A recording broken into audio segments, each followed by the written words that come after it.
Ready for some stories that can change the world? Say hell yeah. Coming up first to the stage, his name is Ryan Swagger, all the way from Boyertown, Pennsylvania. Let me hear you make some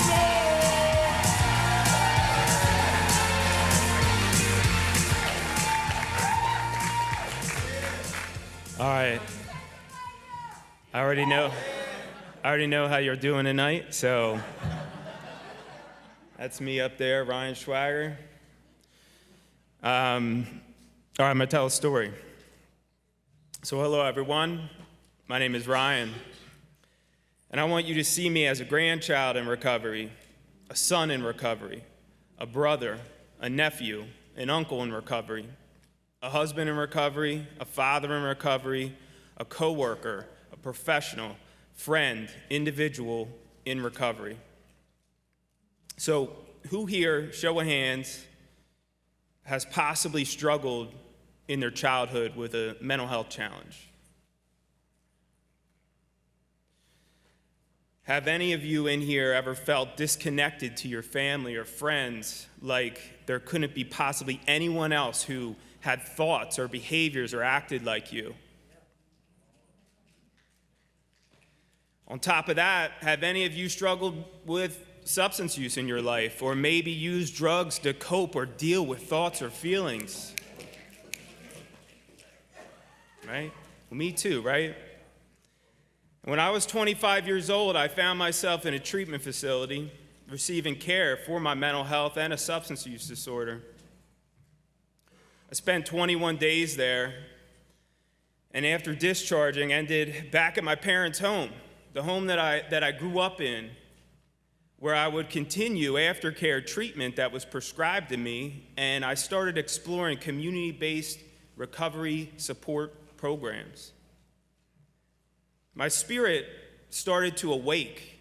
Smells were different, sounds were different. It was kind of like the Wizard of Oz in the when everything goes from black and white to color. It's the best way I can describe it. And I was drawn to start looking at childhood relics that my parents had kept over the years in their home. I remember the day. It was a beautiful fall afternoon, kind of like the one we had today here. The air was crisp, the sky was blue. And I remember being in my childhood living room at my parents' house and pulling open some drawers from an antique wooden secretary's desk that my mom had in the living room. And that's where they kept like photos, right? Old family photos and memories, keepsakes. And I had never been off of drugs at this point in time for this amount of time in my life. And it was like looking at these pictures of my childhood, it was like I was looking at my childhood for the first time. To me, that feeling, it felt like, when you're coming home from a vacation somewhere and you start to recognize the road signs and the landmarks along the way, kind of getting excited about being home, even though it's kind of cool to be on vacation, And one of these memories that I found towards the back of this secretary's desk was a keepsake book. And in there was this handwritten letter from my grandmother. And the letter was written to me when I was around 16 years old. And it must have been given to me along with a boomerang, because in the letter it states, "Dear Ryan, this boomerang, it reminds me of you. It will return home if handled properly, just as you will." As I kept reading this letter from my grandmother, it was now making a whole lot of sense to the 25-year-old me in early recovery. It goes on to say, if you were like me and you don't like to be controlled, then never get involved with drugs or other addictions, because they control you and they take away your ability to choose your own way. This letter, I began to remember, came out of an argument with my grandparents after they confronted me at their home with knowledge of me using drugs. And the 16-year-old me who was experimenting at the time with marijuana, alcohol, and different prescription pills that weren't prescribed to me, I remember yelling and cursing at my grandparents for calling me out from a drug-induced slumber at their home. I remember being so angry with them, feeling like I hated my grandmother, slamming their door behind me as I left their home, driving away in my 1993 Honda Accord, revving the gears as I drove in a fury to escape and hide and use more drugs. The great escape from what I thought at the time was my grandparents, but really, it was myself. I continued to struggle with my mental health challenges and substance use for the next 9 years. And the drugs that I were using, they progressed. But my grandmother, she never confronted me again about my drug use. She kept her word that was in that letter that I discarded in the trash after reading in anger, and that my parents took and they kept safe all those years in that memory book. Don't do the right things for us, though. Do them for yourself, she wrote in that letter. Whether you become a truck driver, a plumber, or a physician, I will always love you. However, whatever you do, decide to do it honestly and to the best of your ability.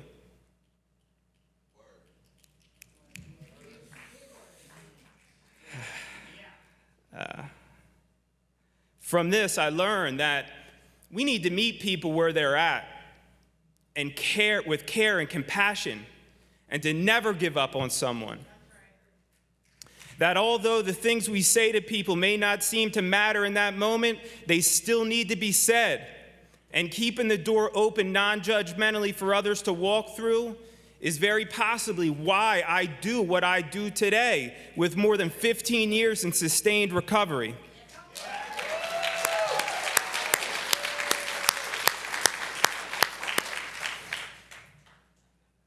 Not the only one. I work in the behavioral health field as a certified peer recovery specialist, and my role is in community outreach. And just like my grandma's letter requested, I do this work with honesty and to the best of my ability. See, my grandma, she was probably my biggest cheerleader all along.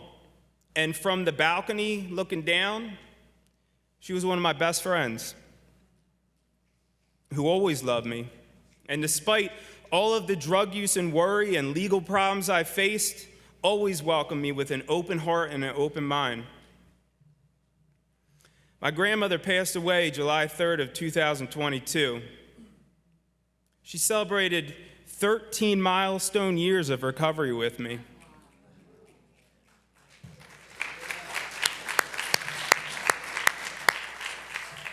The last words that she said to me were, "Never forget the special relationship we share." She passed away with joy and a full life. She passed away as a proud grandmother of a person in long-term recovery. I know you all care about helping others because there is no other group of people that understand redemption like people in and people who love people in recovery. But we're still facing a problem with disconnection and misunderstanding of one another and our advocacy within our communities. We must continue to come together and learn and grow from our experiences.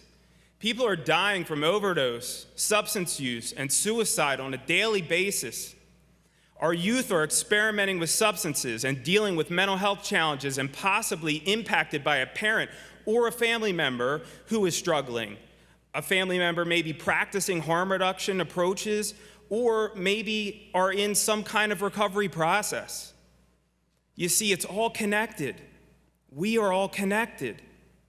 And I've learned through the work that I do, that I get to do, mobilizing the community and educating youth around substance use prevention, that we need to continue using our lived experiences and stories to connect the past, the present, and the future in all of our sectors in the community. Word. Yeah. I will continue, hold on. Yeah. I will continue to intertwine the worlds that I've been given the opportunity to work in with honesty and to the best of my ability, like my grandmother requested in her letter. We need to continue to be open to all ideas and approaches and plant seeds that will grow into the fruits of prevention, recovery, and harm reduction, because we never know when these fruits will be ready for harvest and who will benefit from the bounty. So as we look forward today and every day, let's remind each other that we all need people in our lives. Someone who doesn't give up on us, no matter how hard or rocky that journey becomes.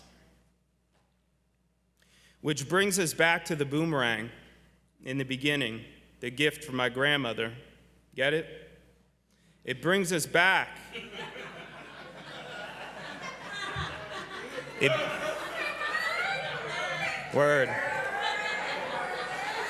It brings us back, and if taken care of, it will return home if handled properly. So I want to call Joseph Green back up here.